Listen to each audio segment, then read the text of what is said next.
Muftiy boshchiligidagi o'zbekistonlik hojilar futbol bo'yicha O'zbekiston terma jamoasi haqqiga duo qilishdi. Mana shu holat ham muftiy va diniy idoraning islom ummati va uning muammolaridan naqadar uzoqlashib ketishganiga yana bir yorqin dalil bo'ldi. Bugun dunyo bo'yicha musulmonlar qirg'inbarot qilinayotgan, ustilariga tushayotgan bombalar tanalarini parcha-parcha qilib yuborayotgan, qonlari daryo bo'lib oqizilayotgan bir vaqtda bu dinfurush saroy ulamolari ularning haqqiga loaqal duo qilishga ham yaramay qolishdi. Aksiga olib, xuddi ularning ustidan kulganidek futbol jamoasi haqqiga duo qilishyapti. Bu kuningizdan o'lganingiz yaxshi emasmidi, ey xoinlar? Falastin, G'azo va Aqso, Sharqiy Turkiston, Sudan, Yaman bu yurtlarda ham musulmonlar yashamoqda.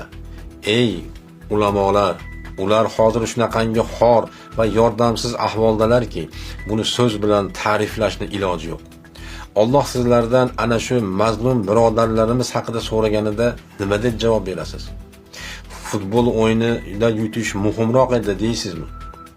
Hayf sizlarga ilm, hayf sizlarga mehrob. Sizlarga Rasululloh sallallohu alayhi va sallamning merosxo'rlari bo'lishingiz, u zot sallallohu alayhi va sallamning sunnatlarini qattiq ushlashingiz vojib edi.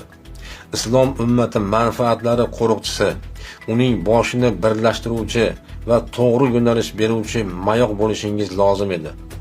Biroq ming afsuski, sizlar kofir mustamlakachilar va ularga malaylik qilayotgan hokimlar tarafiga o'tib olgansiz. Buni isbotlashga ham hojat qolmadi. Chunki sizlarning so'zlaringiz va amallaringizning o'zi bunga dalolat qilib turibdi. O'zbekistondagi musulmon xalqimizga ham sizning haqiqiy basharangiz fosh bo'lib ulgurdi. Agar Allohga tavba qilib, yana sof islom yo'liga qaytmasangiz, dunyo va oxiratdagi ahvolingiz juda ayanchli bo'ladi.